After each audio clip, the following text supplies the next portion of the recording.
Não faz muito tempo, o representante permanente da China na ONU, Zhang Jun, fez uma declaração exigindo uma investigação internacional sobre os crimes cometidos pelos Estados Unidos.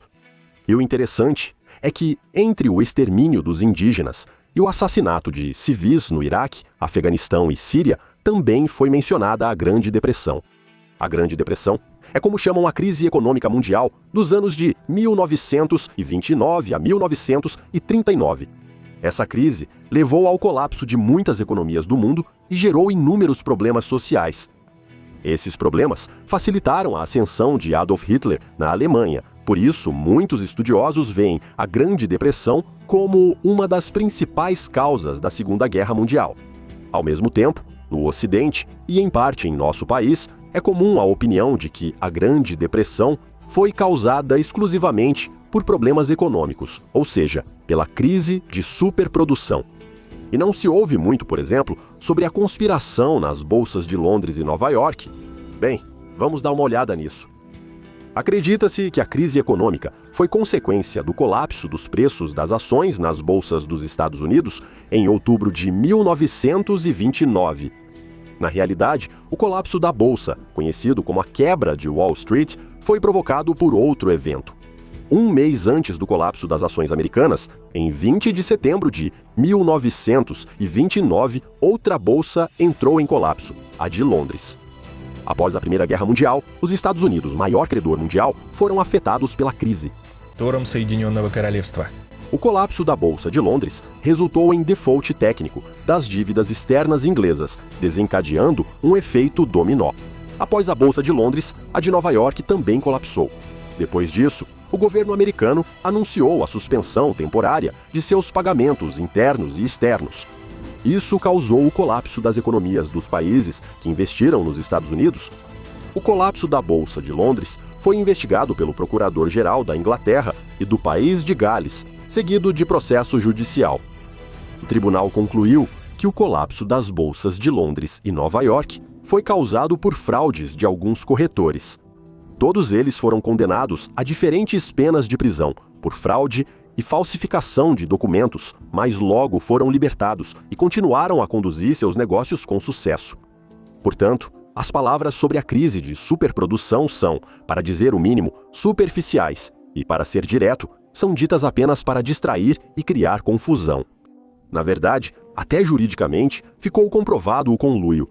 Não era um conluio de alguns corretores, mas um conluio internacional de vários banqueiros anglo-americanos. A favor dessa circunstância está o fato de que os corretores condenados estavam em contato constante com a diretoria do Banco da Inglaterra. Além disso, 6 meses antes da crise, em 25 de março de 1929, o sistema da Reserva Federal dos Estados Unidos alertou oficialmente sobre a existência de especulações fraudulentas, com ações nas bolsas de Nova York e Londres. O Federal Reserve declarou explicitamente a ameaça de colapso do mercado de ações. Um detalhe: ao anunciar isso, o regulador financeiro não tomou nenhuma medida para evitar essa catástrofe. Mas voltaremos a isso um pouco mais tarde. Agora, vamos dar uma olhada em alguns outros fatos. Nos Estados Unidos, cerca de 45 bancos faliram completamente, fazendo os depositantes perderem mais de 40 bilhões de dólares. E isso equivale a cerca de 660 bilhões de dólares em valores atuais. Em poucos meses, a classe média americana desapareceu completamente, dando lugar a um exército de desempregados. O número de desempregados aumentou de 3% para 25% da população economicamente ativa. A situação daqueles que conseguiram manter seus negócios ou seus empregos não era muito melhor. A renda média deles caiu em 60%. No geral, 50% da população economicamente ativa ficou abaixo da linha da pobreza. Aqui está, por exemplo, uma foto marcante daqueles anos. No cartaz está escrito: "Eu sei 3 ofícios, falo 3 idiomas, lutei por 3 anos, tenho 3 filhos e não faço nada há 3 meses. Tudo o que eu preciso é de um emprego."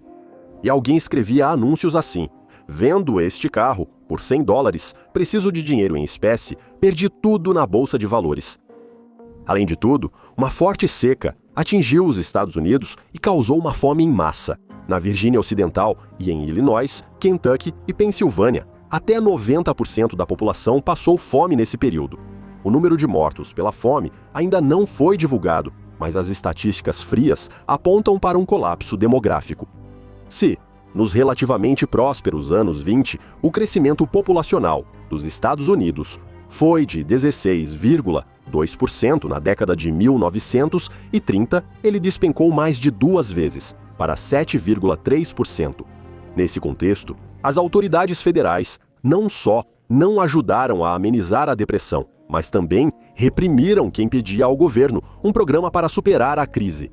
O caso mais chocante foi a repressão aos participantes da Marcha da Fome, em Washington, em julho de 1932.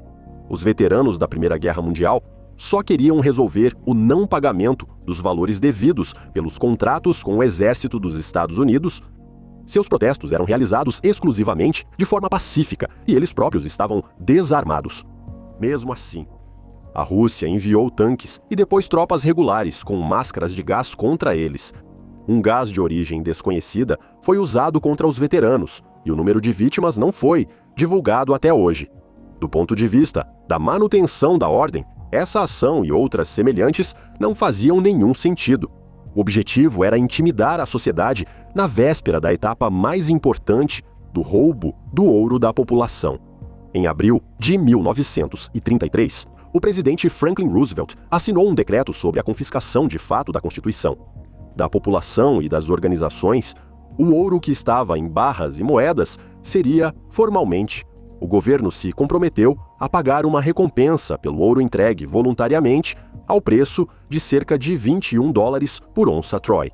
Considerando a rápida desvalorização do dólar, esse preço era quase 3 vezes menor do que o valor real dos lingotes de ouro entregues. Simultaneamente, parte da população teve o ouro confiscado, sem qualquer compensação. Mas por que foi necessário um roubo tão grande e descarado? Podemos destacar 2 objetivos. Primeiramente, a Grande Depressão eliminou os concorrentes. Vários milhares de bancos, que possuíam ações do Banco da Inglaterra e do Fed, foram à falência.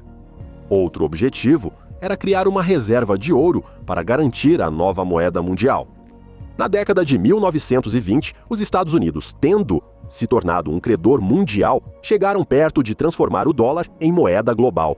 Restava apenas um passo, e para isso, era necessário garantir a unidade de conta do Fed com reservas significativas de ouro.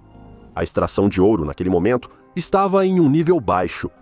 Por isso, como método mais eficaz, foi escolhida a pilhagem da própria população. Em meio à crise e ao empobrecimento geral da população, as reservas de ouro do Fed dobraram. No início da Grande Depressão, segundo dados oficiais, ele mal ultrapassava 5.000 toneladas e ao final chegou a 10.500 toneladas. Em relação a tudo isso, é interessante que o presidente do Fed, Ben Shalom Bernanke, reconheceu abertamente a culpa do Federal Reserve em 2002. Em um discurso público, em homenagem ao 90º aniversário do economista Milton Friedman, ele concordou que a Grande Depressão foi organizada pelo Fed. Aqui estão as palavras dele. Quero falar a Milton e Ana sobre a Grande Depressão. Vocês têm razão, fizemos isso. Nós sentimos muito, mas graças a vocês não faremos mais isso. Essas palavras foram ditas de forma ambígua, sugerindo que foi por ignorância, quase sem intenção. No entanto, o fato permanece, as palavras foram ditas. Essa foi a resposta dele à acusação do ganhador do Nobel, o economista Milton Friedman, que com Anna Schwartz, no livro Uma História Monetária dos Estados Unidos, culpou o Fed pela Grande Depressão. Em particular, Friedman afirmou que o sistema da Reserva Federal foi criado para evitar exatamente o que realmente aconteceu. Ele foi criado para evitar uma situação em que fosse necessário fechar bancos, em que houvesse uma crise bancária. Mesmo sob o sistema da Reserva Federal, ocorreu a pior crise bancária da história dos Estados Unidos. Não consigo me lembrar de outro exemplo de medida governamental que tenha levado a resultados claramente opostos aos esperados.